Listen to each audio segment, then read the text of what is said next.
Hello friends, कैसे हैं आप लोग? आई होप बहुत अच्छे होंगे। और मैं एडवोकेट रेखा सिन्हा आप सभी का वेलकम करती हूं अपने यूट्यूब चैनल पे। और आप सभी को पता होगा उत्तराखंड सीजे निकल चुकी हैं, एमपी हायर जुडिशरी के भी एग्ज़ाम निकल चुके हैं।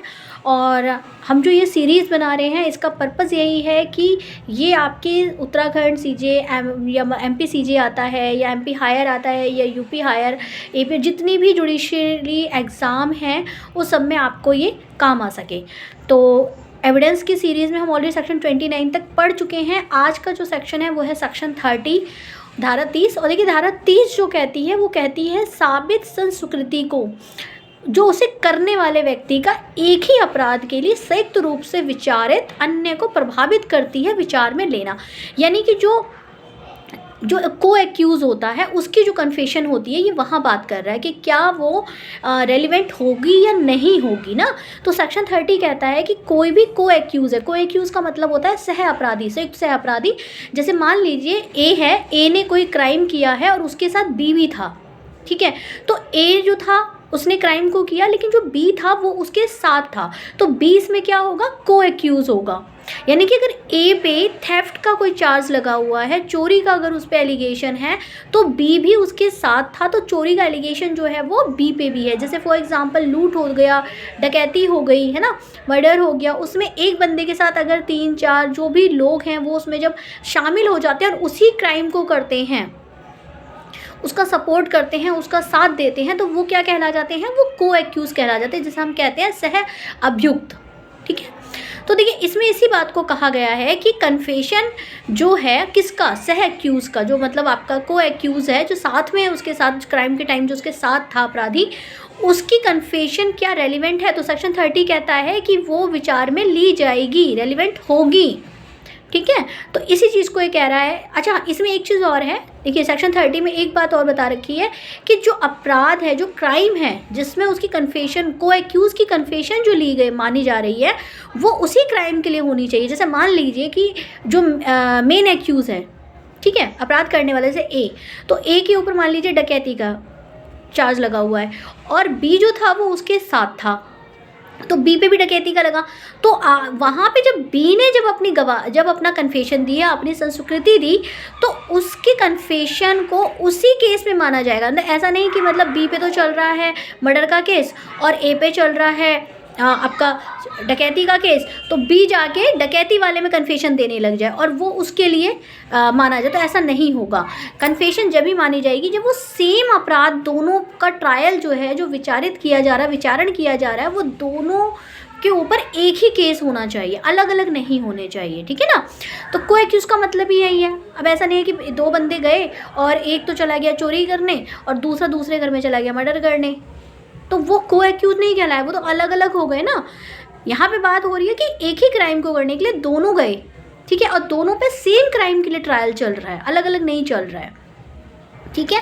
जो लोग प्रैक्टिस में हैं उन्हें पता होगा कि जब कोई किसी केस का, जो क्रिमिनल केस होता है, जब उसको एक नाम दिया जाए तो स्टेट वर्सेस उस बंदे का नाम जो एक्यूज़ है और उसके साथ एडीसी कर देते हैं, यानी कि और भी हैं इसमें, है ना। या कई बार आप देखेंगे कि अदर्स भी कर देते हैं कि और भी लोग हैं इसमें, एक मेन एक्यूज़ का नाम और उसके बाद जो उसके साथ के होते हैं वो उसमें हो जाते हैं, ठीक है। बाकी जब चार्जशीट होती है तो सबके नाम पर्टिकुलर्स में मेंशन होते हैं अलग से, लेकिन केस का नाम मैंने आपको बताया स्टेट वर्सेस और उसके साथ जो को एक्यूज़ है उसका उसका भी उसके साथ कर देते हैं वो लोग। तो वही बात सेक्शन 30 कहना जा रहा है कि भाई जो कन्फेशन है उसको जो साबित किया जाना है, जो को एक्यूज़ ने अगर कोई कन्फेशन दिया है तो वो जो ट्रायल चल रहा है, ठीक है, उस ट्रायल को जो इफ़ेक्टेड कर रही है वो भी रेलिवेंट होगी, ठीक है। इसको मैं एक बार रिपीट कर देती हूँ कि साबित संस्कृति को जो उसे करने वाले व्यक्ति तथा एक ही अपराध के लिए, यानी कि जो कन्फेशन को साबित किया जा रहा है, ठीक है, और जिसने वो कन्फेशन की है ना, वो कन्फेशन जो है वो को एक्यूज़ के रूप में विचारित होगी, विचार में लेना होगा, क्योंकि वो रेलिवेंट माना जा रहा है सेक्शन 30 में, ठीक है। अब देखिए इसको हम वैसे पढ़ लेते हैं, क्या कहता है। जबकि एक से अधिक व्यक्ति एक ही अपराध के लिए, देखिए मैंने बताया ना कि को एक्यूज़ जो होता है जो उसी अपराध में दूसरा उसका साथ देता है, तो जब एक से अधिक व्यक्ति एक ही अपराध में संयुक्त रूप से विचारित है, यानी कि जो उनका ट्रायल है ना, विचारण, इसको इंग्लिश में ट्रायल बोलते हैं, जो कोर्ट में चलता है ना, एफआईआर हो गई, फिर उसके बाद चार्ज हो रहा है, फिर गवाहियाँ होती, तो वो सब ट्रायल है ना।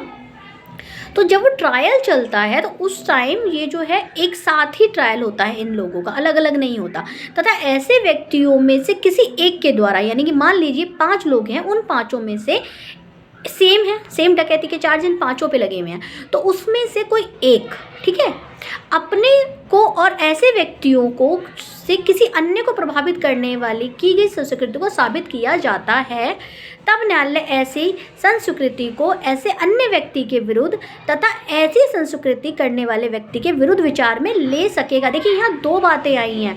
पहला, जब वो व्यक्ति अपने लिए कुछ बोल रहा है और उसके साथ साथ जो उसके साथ जो अपराधी है, जिसने वो क्राइम किया है ना, उसके लिए भी कुछ बोल रहा है, तो वो जो कन्फेशन है वो जो एक्यूज़ है, मेन एक्यूज़ है ना, उसके लिए तो मानी ही जाएगी। साथ में जो को एक्यूज़ है, सह अपराधी है, सह अपराधी जो था, उसके विरुद्ध भी जा सकती है। ये नहीं है कि उसने कहा जी ये तो हम लोग गए और हमने उस बंदे को वहाँ पकड़ा और उससे जो माल था वो हमने लूट लिया, ठीक है, या बैंक में हम सब 4 लोग गए और हम सब ने मिलकर डकैती करी, तो जब मिलकर करी तो वो बाकियों के खिलाफ तो उसने बोला ही बोला, साथ में वो ने कहा मैं भी गया, तो उसके खिलाफ भी वो माना जाएगा। तो ये बात ये कह रहे हैं कि वो रेलिवेंट होगा, वो माना जाएगा, ठीक है।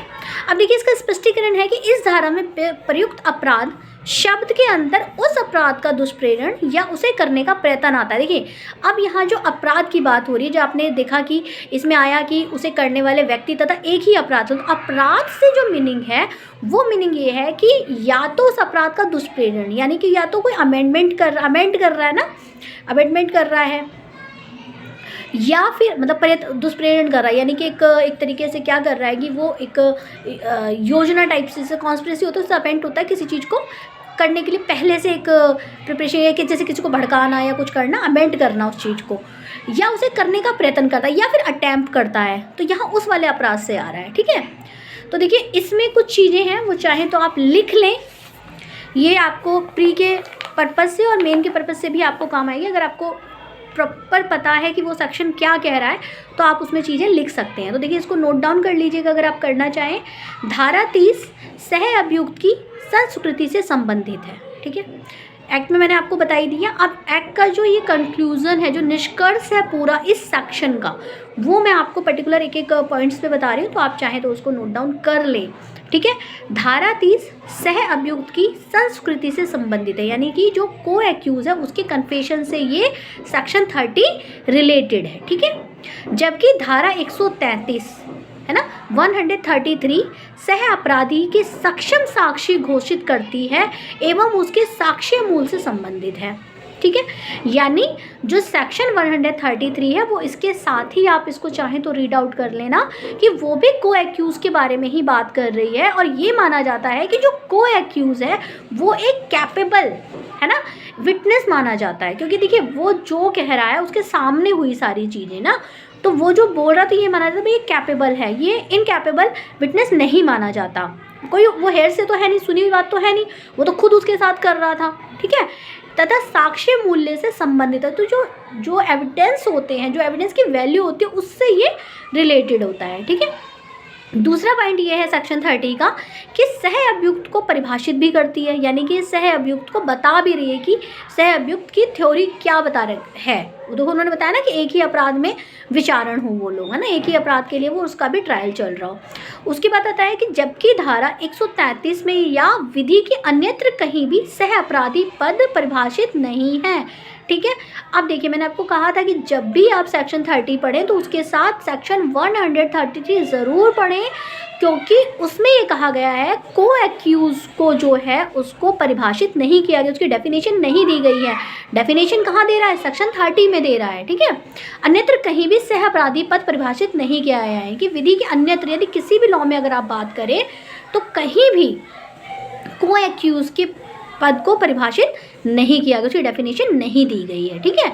अब आता है तीसरा पॉइंट कि धारा 30 के अनुसार वे सभी व्यक्ति जो किसी एक अपराध के लिए संयुक्त रूप से विचारित किए जा रहे हैं एक दूसरे के लिए सह अभियुक्त हैं, यानी कि एक ही क्राइम के लिए मान लीजिए 5 लोगों का ट्रायल चल रहा है तो वो पांचों एक दूसरे के को एक्यूज हैं ना, सह अभियुक्त हैं, ठीक है। तो देखिए इसका एक इसमें ना एक इलिट्रेशन है ए, है ना, वो आप इसको देखिएगा। ये आपका जो इलिट्रेशन है वो बात कर जिसको हिंदी में दृष्टांत बोलते हैं, इंग्लिश में इलिट्रेशन बोलेंगे, ठीक है। तो इसमें सह अभियुक्त को यानी को एक्यूज जो है उसको बताया गया है कि जैसे देखिए ए और बी को सी की हत्या के लिए संयुक्त विचारित किया जाता है, यानी कि ए और बी को सी के मर्डर के लिए, ठीक है, जॉइंट ट्रायल चलता है, उनका इकट्ठा ट्रायल होता है।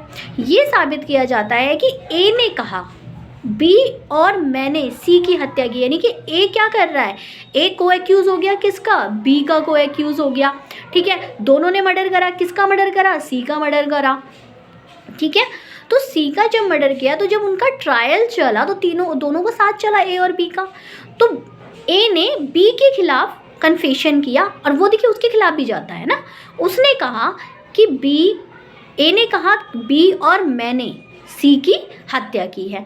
तो बी के विरुद्ध इस संस्कृति यानी इस स्वीकृति यानी कन्फेशन के प्रभाव पर न्यायालय विचार कर सकेगा। देखिए यहाँ पे बात आती है मे कंज्यूम की।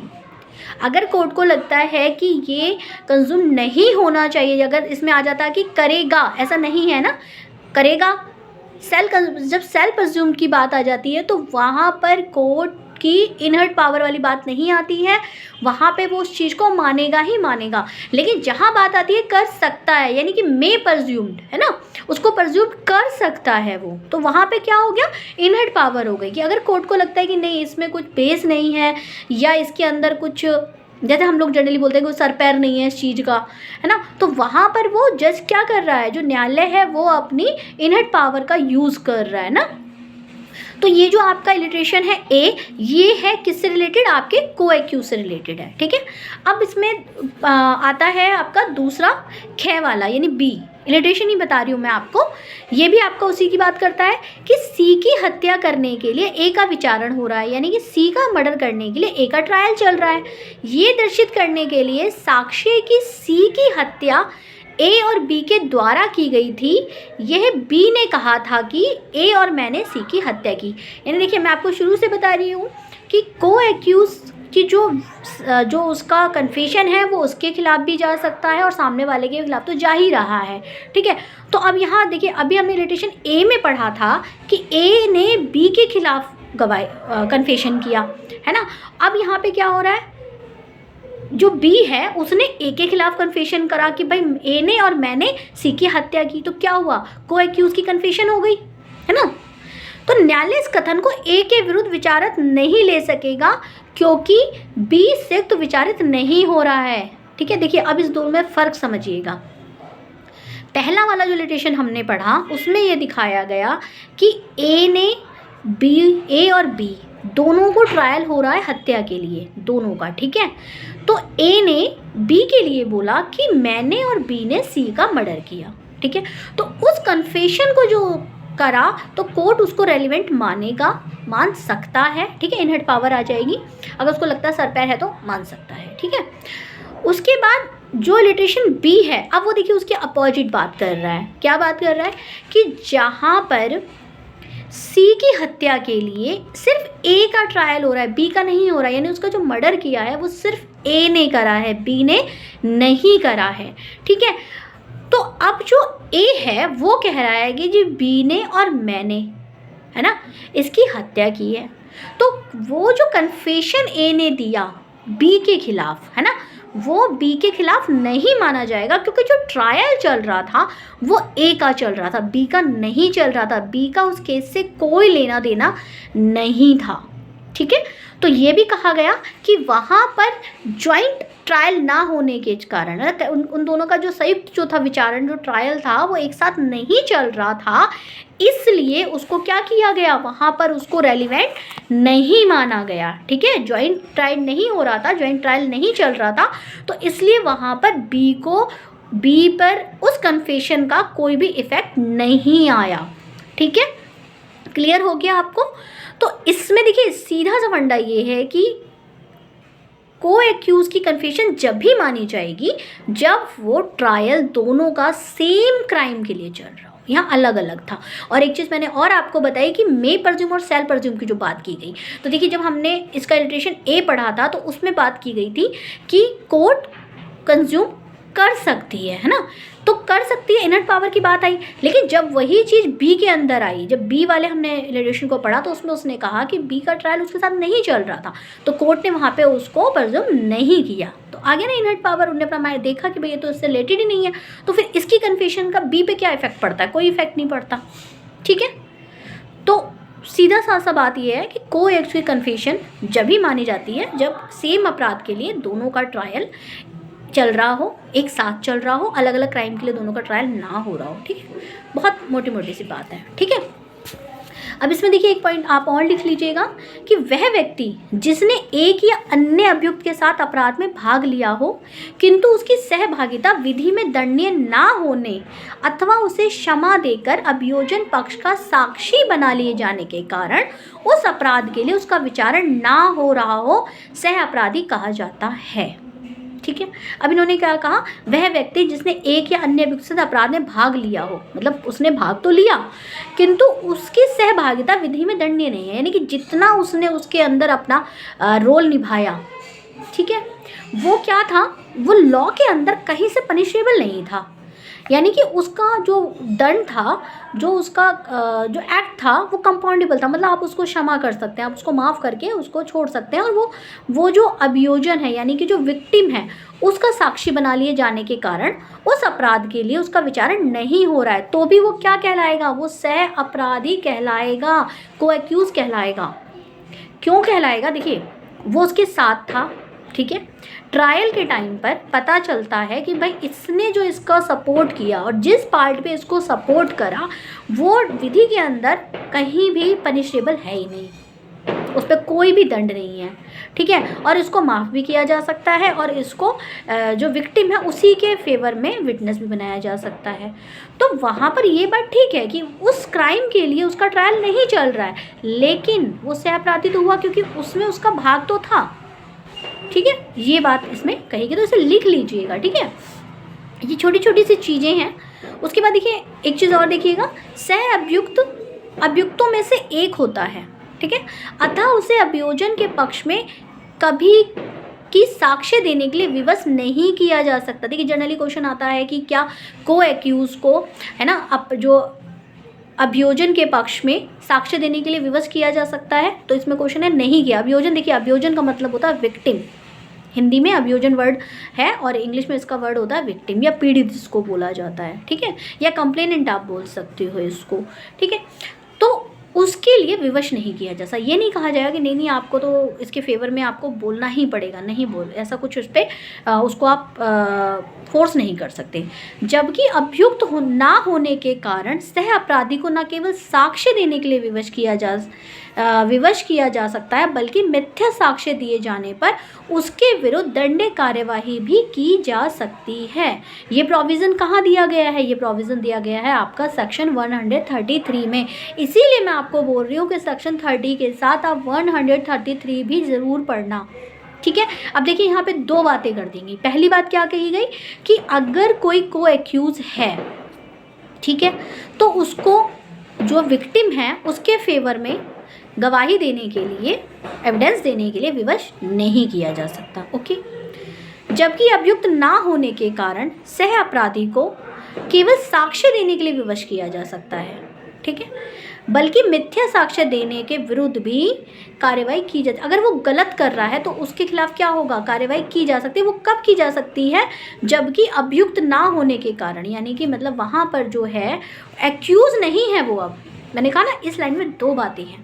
पहली बात ये है कि आप सह अपराधी को यानी को एक्यूज जो है उसको जो विक्टिम है उसके पक्ष में साक्ष्य देने के लिए, गवाही देने के लिए आप विवश नहीं कर सकते हैं। ठीक है, दूसरी बात इन्होंने कही कि अब वो वहाँ पर अभियुक्त नहीं है, यानी कि वो एक्यूज नहीं है। ठीक है, और सह अपराधी को न केवल साक्ष्य देने के लिए विवश किया जा सकता है, बल्कि मिथ्या साक्ष्य देने के विरुद्ध भी उसके खिलाफ दंडिक कार्यवाही, क्रिमिनल कार्यवाही उसके खिलाफ की जा सकती है।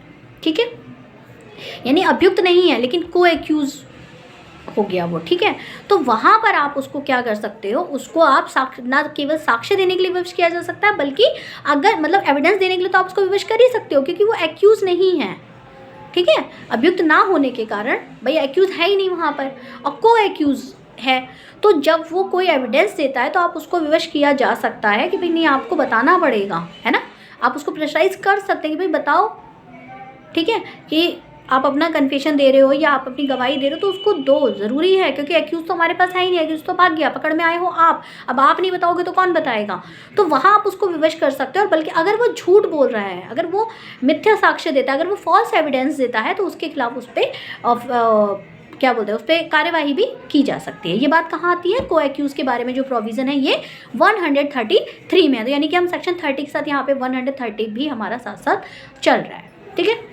अब देखिए इसमें एक पॉइंट आता है कि धारा 30 के अनुसार किसी एक अभियुक्त के द्वारा की गई ऐसी कन्फेशन जिसमें वो स्वयं के साथ साथ किसी सह अभियुक्त के अपराध से सहभागिता को स्वीकार करता है, यानी कि जो को एक्यूज है वो ये कन्फेशन दे रहा है कि अपने साथ साथ, है ना, किसी अन्य, यानी मैंने कहा था यहाँ पे अगर 4 लोग हैं और वो एक ही क्राइम में, तो चारों एक दूसरे के को एक्यूज हो गए। तो जब वो कोई भी कन्फेशन दे रहा है और उस क्राइम में भाग लेने की बात को स्वीकार कर रहा है, तो अन्य अभियुक्त के विरुद्ध नाल्य विचार ले सकेगा, यानी वही बात आई जो हमने एक्ट में पढ़ी कि वो उसके खिलाफ संज्ञान ले सकता है, उस बात को विचार में ले सकता है, सोच सकता है, ठीक है।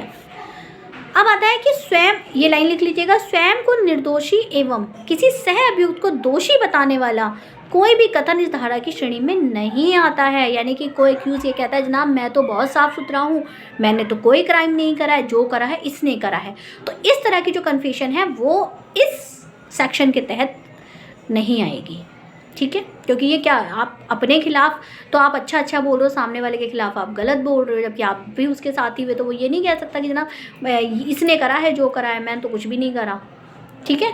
और कुछ ऐसी वो कन्फेशन दे रहा है जो उसको दोषी बना रहा है और खुद वो साफ बच रहा है, तो इस तरह की जो भी बात है वो इस सेक्शन के तहत नहीं आएगी, ठीक है। अब इसमें एक केस देख लीजिए, एक 2 केसेस हैं। एक तो है Kashmira Singh versus Madhya Pradesh 1952 supreme court का है।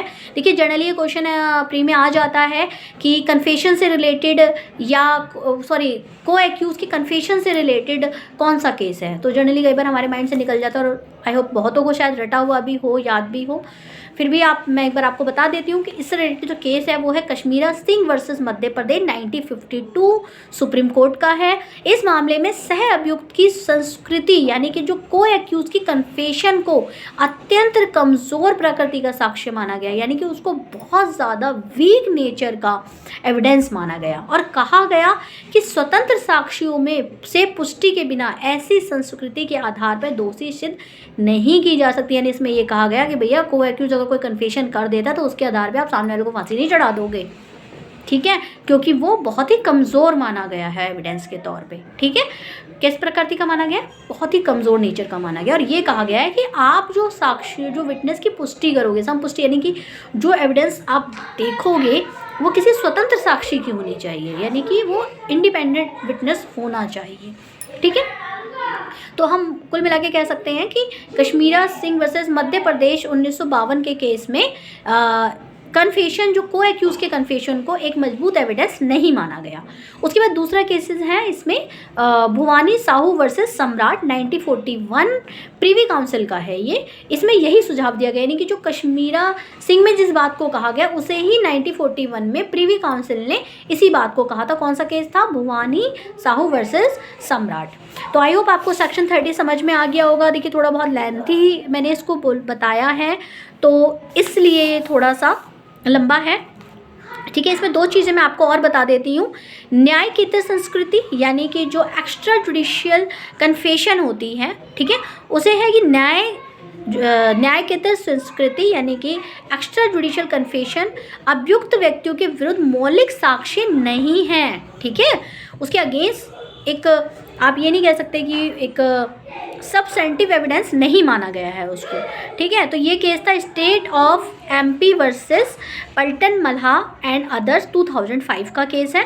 उसके बाद दूसरी बात आती है कि संस्कृति का प्रयोग, यानी जो कन्फेशन का यूज़ है वो कैसे करेंगे आप, तो ये बताया गया था कल्पनाथ राय वर्सेस स्टेट 1997, सुप्रीम कोर्ट का है ये। इसमें कहा गया था कि अभियुक्त की संस्कृति का प्रयोग दूसरे से अभियुक्त के विरुद्ध नहीं किया जा सकता और ऐसी संस्कृति केवल संपोषक मूल्य यानी कि सिर्फ एक सपोर्टेड तो हो सकती है, लेकिन उसके भी पे आप कोई फैसला नहीं कर सकते ना। उसका संपोषक मूल्य केवल एक उसको सपोर्टक टाइप से आप उसको बोल सकते हैं कि ये वैल्यूबल होगी।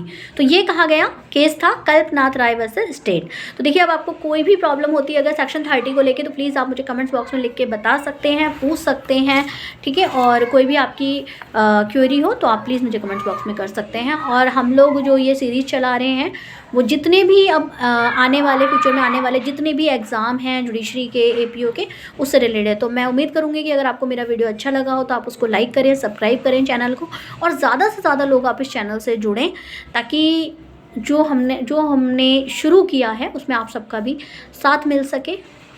तो मिलके पढ़ेंगे और चीज़ों को शॉर्ट आउट करेंगे। तो थैंक यू, गुड बाय।